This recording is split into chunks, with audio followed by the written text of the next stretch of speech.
CDs and tapes. He thinks it's cool because it's throwback, you know?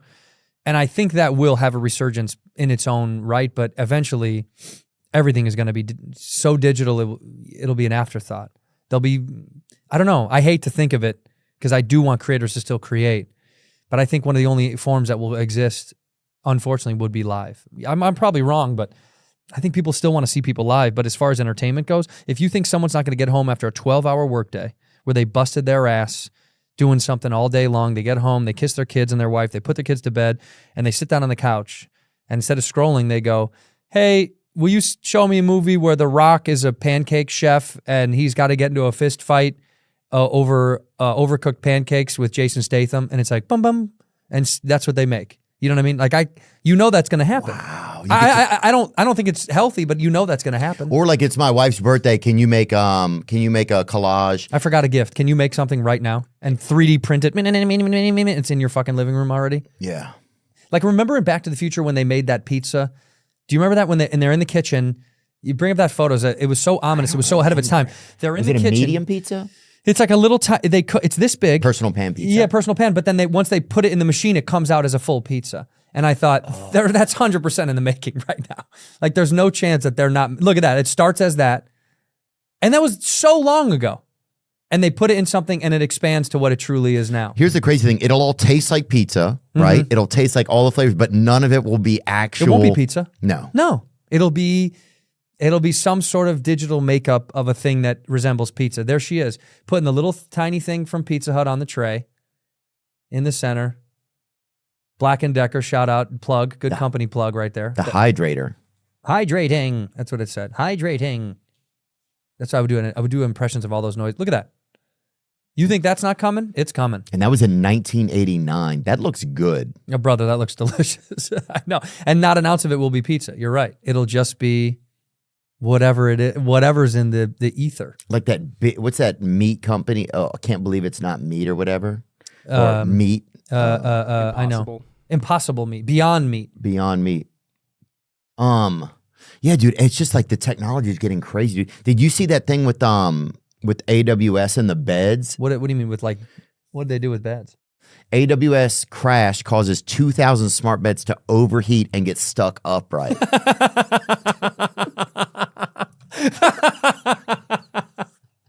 My dad, I physically can see my dad being like, it's too fucking hot. What's wrong? My mom yelling at my mom, you're sweating. Move over. God damn it. Yeah, move over. He doesn't know that it's the fucking bed. The AWS overheating. Move over. He's got her out in the yard. Yeah. In the garage when I sleep. God damn it. The outage, a major American Web Services outage on October 20th had the unexpected side effect of causing chaos in bedrooms across U.S. As owner of 8 Sleep's $2,000 plus pod mattress covers found their smart beds had no offline mode and were stuck at high temperatures and odd positions in the night. Just sweating like this all night. That is awful. $2,000 mattress too. I mean, good God.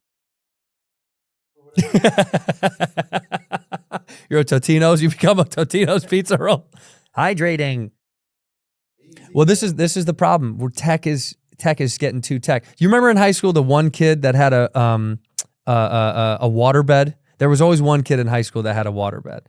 Like, we knew one dude whose mom and dad would let him have a water bed. Yeah, or their dad had one. Their dad had one, and they got to use it. Like, I knew a kid who had a water bed. Really? Yeah, I knew a kid. He was the only child. His parents were old, so he was a late life accident, and he had all the toys. We could do whatever we wanted at his house. His parents didn't give a shit because we were in high school. They were like 60.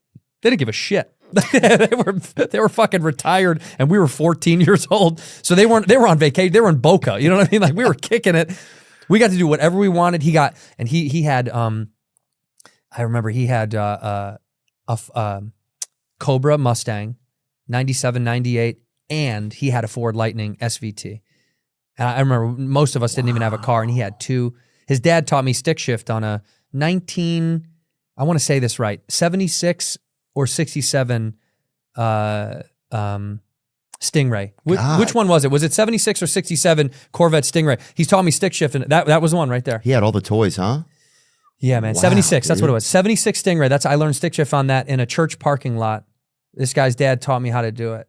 And dude, I thought he was like, they're the coolest people on earth. He had a waterbed. Huh? Oh, bro. Give him my email, dude. Half of it. I'll give him half your email, bro. But I remember he had the waterbed, and I thought how that was the flyest shit on earth. And then one day he was like, "No, man, you get stuck in that thing all the time. You'll slide into a corner and you'll be slunched against the sea. You're waking up like a pirate, dude." He's like, "It sucks." Yeah, you're fucking, bro. Or somebody puts a little fucking bass in that bitch. You're sleeping, bro, and there's a little trout just coming up near your mouth, trying to just because the salt from your drool is going through. He's got to fill with koi fish.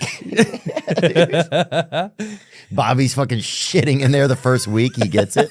Yeah, You're like, dude, do not shit in your not waterbed. shit on the waterbed, please. It'll move, dude. It's just like the technology is just crazy. Like we had Craig Newmark, the founder of Craigslist, on, and he's a big advocate. He does a lot of fundraising and donates a lot of money to cybersecurity. That's like a big world that he's involved in. And he says that, like, yeah, there could be a hijacking of like a product where suddenly all the cars just go and drive off a bridge. There's nothing you can do. That scares the shit out of me. Yeah. Or all the Teslas just go to a fucking gay bar or the Jets game or whatever, which is pretty much the same thing, dude. But just imagine that you're sitting in your car and you're like, what the fuck? Everybody's going to Trenton, New Jersey or something. Just at the exact same time. And there's nothing you can do. Yeah, that scares me. Like when I get in my car sometimes and it tells you it updated, it's like updated a map without you even saying it's okay. They're eventually going to update and in total have ownership and control over where you go. Yeah. You won't even be able to, they'll tell you where to go. Time for a check-in. It'll just take my ass to the doctor. You're avoiding this. Let's go. You know, like, I don't want to go to the dentist. We're going to the dentist. Yeah. Like, I think technology is going to start to own us in a way where we won't have to we won't even be able to make decisions. And we'll just, eventually, generationally, people will just be okay with it because that's the way of life, right? In the same way that, like, remember going out to dinner. When I was a kid, I remember when my mom was dating my stepdad before they got married, they'd go out to dinner and they would let me come sometimes. And I'd be under the table with tablecloth, and all they would see was a little hand grab a French fry and then go back under. And that was my little like adventure time, right? And it was my little play world under there. And then now, kids all have iPads and iPhones, and I'm not criticizing. I'm not a parent, so I don't know. But it's so normal that when you see a kid without an iPad or an iPhone, you're like, what is that? What the fuck is he doing? Was he thinking and coloring and talking? Yeah, who's this mutant? Who's this fucking mute? Something must be wrong with him. Right. You're like, what's going on with that kid? But it's become the norm. So I think the future of tech would be abnormal to make decisions. We'll be gone, and it'll become so custom for your life to wake up and, good morning, Theo. Today, and on your bathroom mirror, what you have to do. Not what you want. You don't get to want. You have to do all this shit. Right. These are the things you have to take care of. You must do this. This is your day. And that will be built into your car. And your car will know your toilet. Your car will be like, your shit was bad. More water? Straw. Yeah. Just make you suck it. Time to jerk off. Just on my hand. No! Wait a minute. You must come. Okay. That's the commercial. Yeah, you can't go to work until you get a colonoscopy. There'll just be stuff like that. Like in your car. It'll just be in your car. Yeah. Please bend over. Yeah. Performing colonoscopy. You're on the seat. You're like, your seat will be able to tell us through a fart or something if you're gonna lie to your wife that night. Smelling your fart. What did you eat for lunch? I had a salad. It tells your wife. He had a burger, a double-double. Ron! You fucking liar. Well, dude, everything's just getting bizarre, dude. The only way to get away from it. Okay, I want to hear this. Oh, and Benjamin got away from it. What do you mean? Oh, get away from tech? I mean, he lives out, but he lives on the internet still. So that's the irony of that. Like he does live on the land or whatever, but the only real way to get away from it is truly isolate, like genuinely, and not ingest anything not participate in any of it. Like, have you ever seen that woman that lives way out in the Arctic tundra and she lives alone and she refuels planes for wow. But she lives and I bet she's got a hard brother. And she lives way out in the middle of nowhere, and she's kind of this. She lives completely isolated. Oh, Life Below Zero. Sorry, that's what it is. Sue from Life Below Zero. Yeah, way out in Alaska, northern Alaska, Kavik. And she's alone, bro. And there is nobody in sight. Oh, she's a pretty lady. But this is truly, until the cameras got there, she's disconnected. She lives off the clothes that either she makes or that are given to her. She lives off her own energy and power. She makes her own food. This would be the only way. Truly, you could dig a well, disconnect. Out there huffing gasoline, too. That's what Right, I'd be once in doing. a while you need a bump. I mean, the evenings get lonely. You do want to huff a little gas. I wouldn't want to do cocaine out there. I hate doing cocaine and being very cold. You want to be hot when you're doing blow. Being freezing cold and doing cocaine is... Coke. Well, she's huffing a little bit of gas just to give her something to think about at night. Dude, but that would be crazy if they had like a new Bravo show out there. It's like cold bitches. Oh, it's cold, but these chicks are still steaming bitches. hot. Yeah, but they're still piping hot. Yeah. What the fuck do you want? Fire.